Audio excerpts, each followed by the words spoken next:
নির্বাচনী সংবাদ গতকালকে আমার নির্বাচনের ফলাফল ঘোষণা হয়েছে।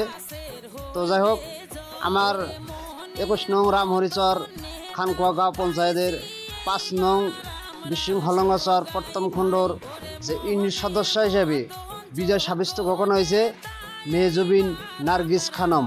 এই আমার মাঝে মেহজুবিন নার্গিস খানম। তো যাই হোক, আমার এই ইউনিটের কিছু আমি বার্তা আপনাদের কাছে আমি দিতেছি, কত বোর্ডে বিজয় হয়েছে সেটাও আপনাদের কাছে আমি বলতেছি। তো আমার এই ইউনিটে 735টা ভোট ছিল, ইতিমধ্যে 667টা ভোট পোল হয়েছে। তো 27টা ভোট ক্যান্সেল গেছে, 650 ভোট ছিল। তো মেহজুবিন নার্গিস খানম ভোট পাইছে 383টা।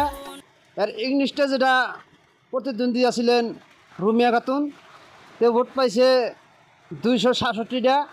এই 116 ভোটের ব্যবধানে মেহজুবিন নার্গিস খানম বিজয় সাব্যস্ত ঘোষণা হয়েছে।